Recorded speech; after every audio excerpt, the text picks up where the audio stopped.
This is the Xbox Series X 3 years later. That's right, it's been 3 years. Wow, what a lot of time has gone by already.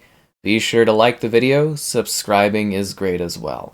So we do this every year as a bit of a wrap-up, chat about the year in Xbox, and particularly the Series X, dive into the console, the state of where it is at the current point in time, and also a little bit of looking ahead to the growth of my library of games, and just generally where we're headed. So this year has been kind of wild. It's had some highs, some extreme lows, some incredible games, and it's probably the worst year I've had working with Xbox in my history of working with them, and yeah, what a crazy situation. All right, let's dive in. Let's talk about the console at this point. So the Series X, 3 years later, I did have it about a month early to review and whatnot, so I did have it a little bit longer than other people. And yeah, the Series X is still running perfectly fine. It's silent. There hasn't really been any issues. We have had some recent controller connection problems. That seems to come on for like a month and then vanish with an update, and then it comes back. And that's been the latter half of the year, so kind of a couple months where that's been a problem. But outside of that, it all runs smooth, absolutely silent. The extended storage is definitely kind of buckling at this point. It's a huge problem for the memory card. So I have the Seagate 1 TB storage. Obviously, the pricing of that stuff hasn't gone down and the size hasn't increased, but the quantity of games we have that require the current gen storage has gone up. So a little bit of a nightmare for storage at this point, and yeah, not a great situation on that front. We have had some good custom controllers. I use the Hex Gaming custom controller, which I really do love. I've gotten through a few of these because, I spent a lot of time playing these games and streaming and reviewing and all that other great stuff. But yeah, those controllers have been great. Allegedly, we're getting a controller refresh next year, so when I redo this, that'd be cool. Here's me unboxing the Series X. I'm a few years younger, so you can tell that I'm getting older, and man, I really wish I would have had dried hair for that video, or whatever, it doesn't matter. You do the budget constraints, the time constraints that you have, and you get the video that you get. Anyways, doesn't matter, I digress. Yeah, kind of crazy, so it's fun to have this, like, mirrored in the backdrop so you can kind of see the time going by. I do feel like we're actually getting towards the latter half of the generation at this point. The fourth year with the Series X is going to be very interesting because we'll see if we're still doing this, if we're doing other stuff. I don't know. It's a year away. It's a long time until it is, and I'm doing this video and I'm going, oh my god, it's been another year. Holy. And yeah, kind of wild. But yeah, I'd say the console itself has run really well. It looks really good. Again, I think another year of like some questionable games. Some questionable performance, VRR being a big helpful thing. Once again, if you have variable refresh rate, it's a huge help. I still think the Series X isn't really... There still isn't anything that like really shows off what this can do, which is a little bit of a bummer. We did recently have Avatar, looks really good, but like we've seen a lot of UE5 games finally start to release, Unreal Engine 5, and those games don't look the best. The performance is usually not great. And the technology is really advanced, but yeah, it seems like the Series X just can't really proficiently handle those games too well, which is not the best. But we've had some pretty good run-in titles. We've had some interesting stuff over the last year, so mostly I just like to start by focusing on the hardware and just talking about it. So like the controller, obviously too, is feeling a bit aged just because it's a bit clanky, and the vibration could be better at this point too, so I'm hoping that refresh really handles the controller well. The console itself, though, like I said, it runs good, records well, doesn't have too many issues. The dashboard is the same, the storage stuff is the same. They do slight refreshes, but there's not really been anything revolutionary from the software perspective. Nothing's really adjusted or changed on that front. It's essentially the exact same, so not a big surprise there.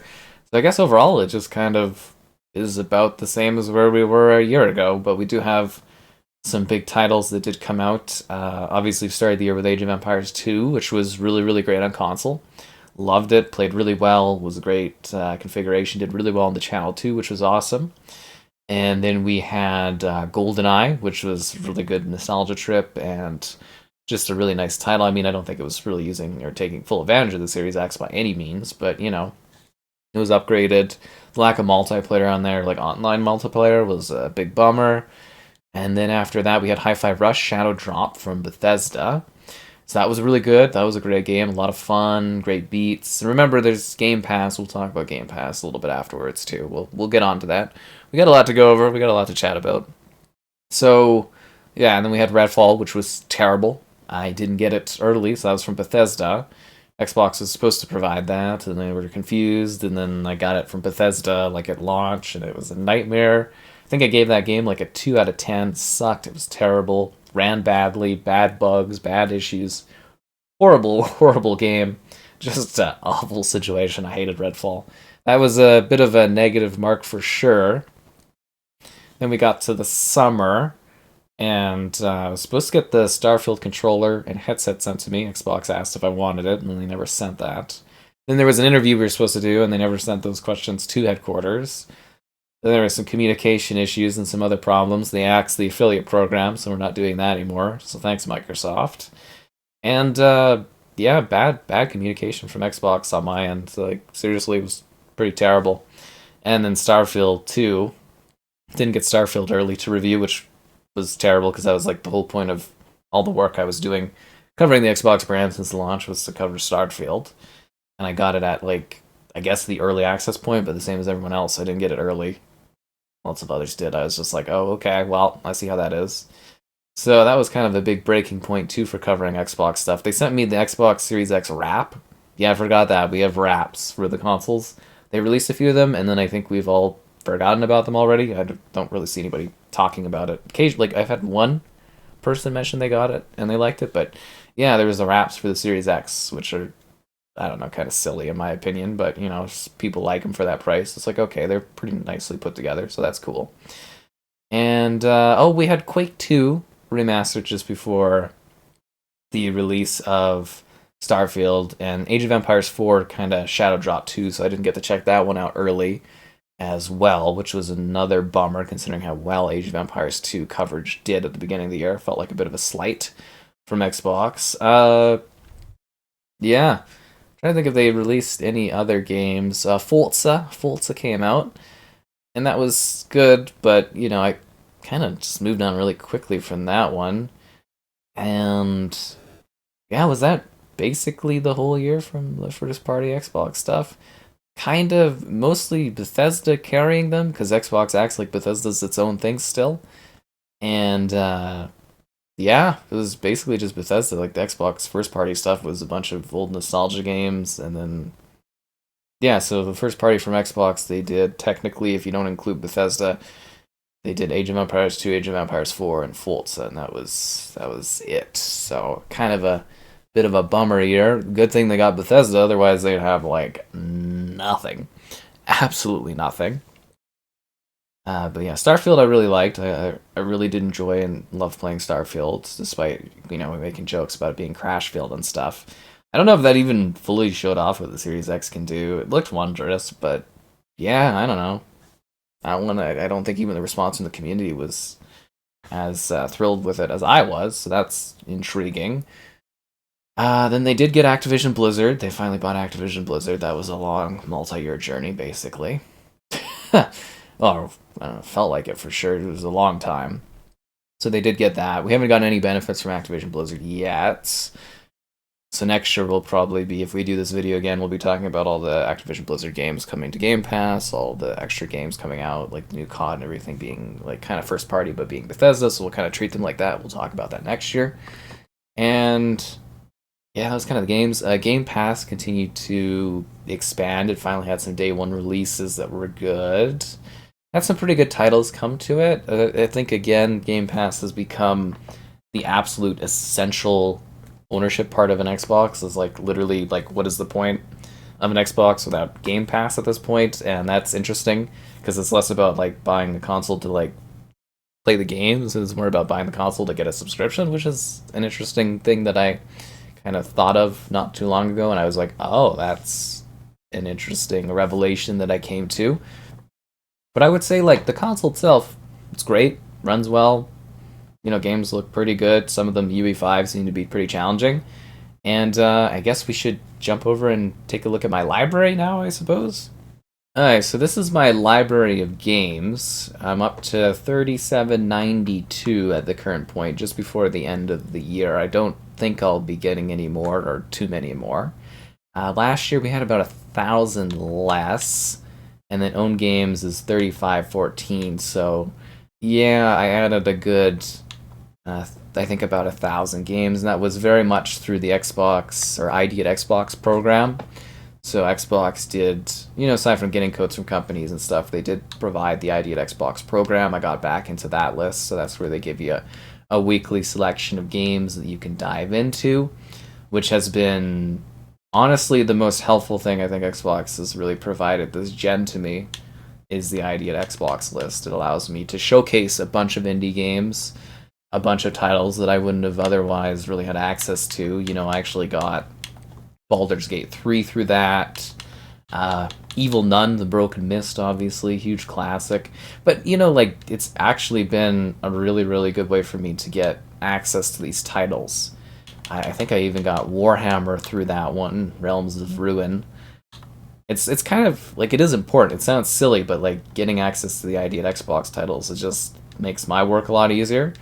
And it's one of, the kind of basic support things that I kind of I guess, enjoy or use in order to cover their stuff. I mean, it's work for me, but it is helpful to get access to some of these games that otherwise I couldn't, sift through to find you cool new games to take a look at and see if you want to buy. What is this? Truth? That's odd looking. So yeah, that's kind of the situation for this. Obviously, got few thousand games now. It's getting crazy, and it's I've done so many videos showing so much of this stuff off. Let's focus on the optimized titles. So this is something we usually do too, is we're going to break it down and filter it. So let's look at the Series X optimized games. So we've now got 1255 optimized titles. So most games are launching as optimized games. So we're getting these releases optimized for Series X, S, and we might do a Series S breakdown too of that console because we haven't done that in a while since we've reviewed it. So if you want to see that, let me know too.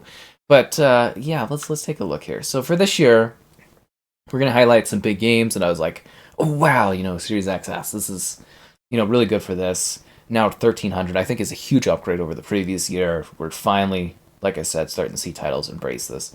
Choo Choo Charles, obviously the idea. I thought it was a joke. But you're on a train that you upgrade, shooting a train that's half train, half spider. It's ridiculous. Stuffed was kind of cute. It's like Call of Duty Zombies. The Tekken demo doesn't really count, but that one has weird FSR, which I don't love the implementation of, but Tekken 8 looks pretty good. Trying to think of games that really showcase things. Baldur's Gate 3 could have been my game of the year if it didn't lose my 20-hour save, which kind of sucks. But Baldur's Gate 3, really, really great. The Finals was actually a pretty cool shooter, free to play if you want to give that one a whirl. Avatar Frontiers of Pandora, I think, really did showcase probably the best looking current gen game, at least on the Xbox, I believe. Very, very impressive visuals. Kind of a boring game. I didn't really like it, honestly, but I did think it was pretty good in the sense of visually, so technically. Oh, there was performance drops in performance mode. It's run away from the Walking Dead Destinies, that's for sure. Ark was really visually impressive. This was a remake of Ark Survival Evolved, but it was very visually impressive, but the performance is terrible. So that's kind of a next-gen console kind of thing. Trying to think of other big titles that we can kind of showcase that are ooh, visually cool. The Talos Principle 2, very, very good implementation of UE5, but performance issues again. RoboCop was kind of double A kind of gaming, indie to double A kind of gaming. It was fun. It was actually kind of impressive too because it was UE5, not perfect performance, but kind of an impressive game. So from a technical standpoint for optimized, I think that one is actually a pretty good choice. Alan Wake 2 was gorgeous, very visually impressive, very unique. The musical was great. So yeah, Alan Wake 2 is a really good showcase this year.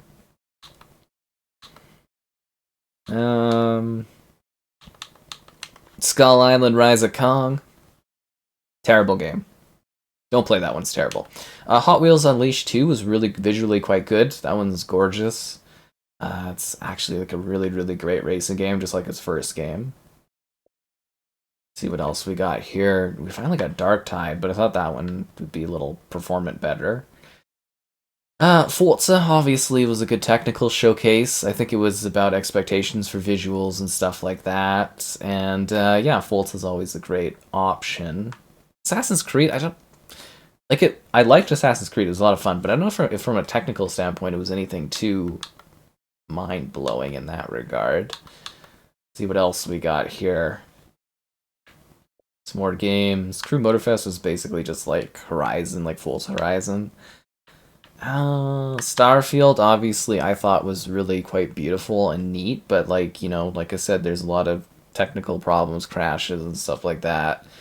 And it's not like it's visually mind-blowing, but it was a huge upgrade over previous kind of like Bethesda games. Like, I really loved it. I always recommend this one. I think it's a very easy recommend. Armored Core looked pretty good. We have a Starfield soundtrack and art book? Huh. Street Fighter 6, I still have to do a video on, but that one looked pretty cool. Resident Evil 4 was obviously very, very visually impressive, very technically impressive. Very, very good remake, or I guess kind of reimagining almost. I'm trying to look for other ones. Oh, Shadow Gambit. I have to give a shout out to this game. The people that made Desperados 3, this is their last game. So just, like, if you like cool stealth strategy type things, maybe a little bit like Baldur's Gate, honestly, this one's kind of cool, and you're like a cursed pirate group. So that's their last title, so kind of good on them doing that. Stray looked really good, but I mean, we played Stray on the PS5 the year prior, so I don't know. But Stray did look pretty good. Stray was a fun game. I really like Stray, so if you haven't played that one, it's pretty great. Let's see what else we got here. Rogue Company, that's an oldie one. Remnant 2. If you like Remnant 1, obviously this is the next one. That one was UE5, and the launch was bad, but the updates improved it. Antstream was really cool. It's not like you just stream old arcade games, but I really liked that one, and I got a ton of views out of it, so I loved it. Obviously, but it's still pretty cool. I'm trying to look for like other big showcases. See, there's actually like a good selection of like current gen stuff. UE5 wise, Layers of Fear was pretty visually good, but not anything too special. Slayers X is freaking nuts. Like this game is crazy. Like it's not like visually or technically impressive, but it's crazy. Diablo 4 was really, really impressive visually. It was a lot of fun. I loved Diablo 4. Gollum was bad. Gollum was bad. Mathland? Oh. Gollum was so bad.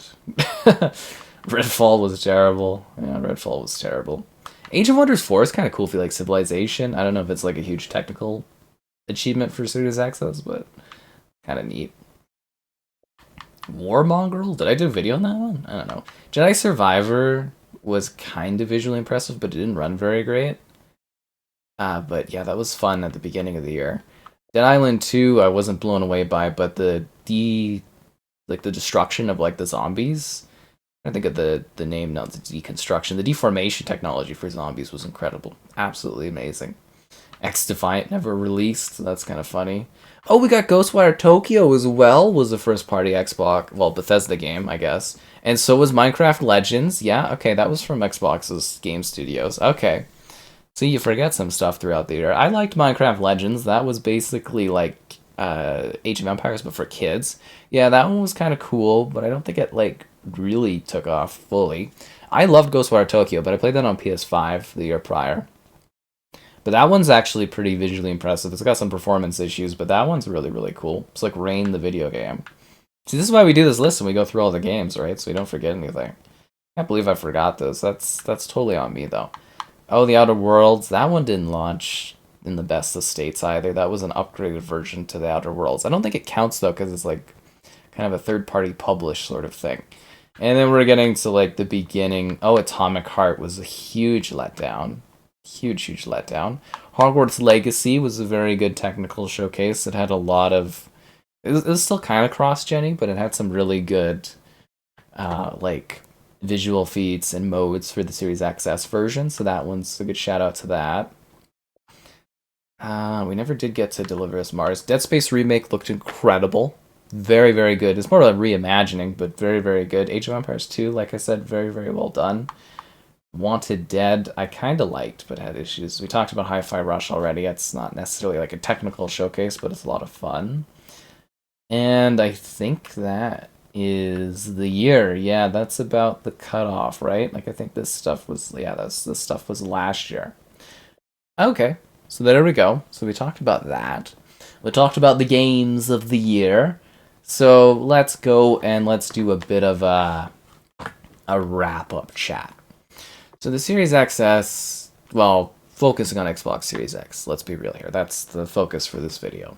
You know, it's a few years later. I can't believe how much time has gone by, how many videos I've done, how many games I've covered, how many things I've showcased. Oh, we totally forgot about Call of Duty, but I mean, everybody else did, right? Anyways, oh, New Tales from the Borderlands is terrible, but that was last year's thing. But 3 years on, I'm a lot less confident about the Series X. Like, I was really excited the first year. I think the next year was like a little bit of waning, like kind of waiting for this year. And this year was not great. My connection with Xbox wasn't. I don't think I was getting quite enough out of the situation, honestly. I was a little bummed out by that, and it's like, yeah, communication issues, I think, were a big thing there. But, like, you know, I still love the console. I still put, I think, like over 118 days worth of time this last year on it. But I mean, I'm streaming, I'm doing reviews, I'm working pretty hard on it. Let's be real here. I'm really putting in an effort on stuff, trying my best to. And yeah, I don't know if I'm as excited about the latter half of this kind of gen. Like, UE5 games are struggling. The first party's still not delivering. Oh, there was an anniversary update for Killer Instinct. I don't know if that counts, but it was kind of nice. There's GoldenEye. The sorting for this is really weird. It's supposed to be by like when I got ownership of things, but maybe it's like weird and twisted based on updates. Yeah, because there's like Dune and stuff here. Maybe we missed some games too. Sorry if I missed anything.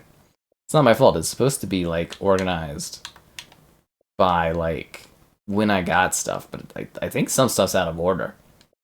It kind of sucks, but it is what it is. Yeah, so it's like it's a cool console. It runs well. It's performant. I haven't really had any big technical issues. There's more Series X optimized games than ever. It's a growing library of games. There's more stuff coming to console than we've ever seen, which is great. It's just, again, like, you know, it's a Game Pass machine, and I think they still. Oh, Guilt was a cute little title that we got this year.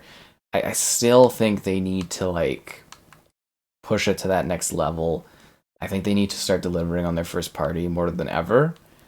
And it's just like, I mean, I've already gone over my perspective, but like, I don't know, I'm just not in as great a space on the Series X as I was last year or the first year. The first year was so exciting, and then it just kind of feels like a bit of a decline. I don't know. Maybe Activision Blizzard coming will be like a big spruce up of excitement like Bethesda was. It's hard to say. I am a little bit more questioning things with Xbox. I don't know if that'll be better next year or what, but yeah, that's kind of my thoughts on the thing so far. So like from a technical standpoint, it's quiet. It looks nice. It fits in my environment great. The controller, a little too clanky at this point. The vibration could be better done. Obviously, I've had more time with the PS5 controller at this point. It's got a lot going on there. I mean, subscriptions wise, you know, we got Ubisoft Plus finally on the platform, and yeah, you know, like they've added stuff, new things have come, they've improved things. I've got more games to play than ever, and I just still am looking for that big sort of thing, like why we got these consoles, because it like seems like the first games that are like these are why you got these consoles, and they run horribly, they look bad. Like UE5 games just seem to be like butchering these consoles, and I don't know if FSR needs to catch up or what, but like, yeah, it's not the best. So Series X, I would say I'm kind of a little bit lower than I was last year, which was lower than the first year. And I guess maybe I'll see you again for year 4 if we go into that. Again, liking the videos, great. Subscribing's great as well. And, I love your thoughts on this, where you see your Xbox after a few years. And if you'd like to see the Series S get a similar sort of discussion chat, because it would be cool to focus on what that console has to offer. But I hope you enjoyed this look at it, and I hope you've enjoyed my coverage over the last few years on the Xbox Series X and also the Series S, which I added a couple years back now, I guess, as I've tried my best to show off some cool content, some cool games, and I hope you've discovered, or hope you've discovered something through what I've discovered or showcased and found like a new cool game to play, because that's really what it's all about, is helping you discover cool games to enjoy and having something new and exciting to play.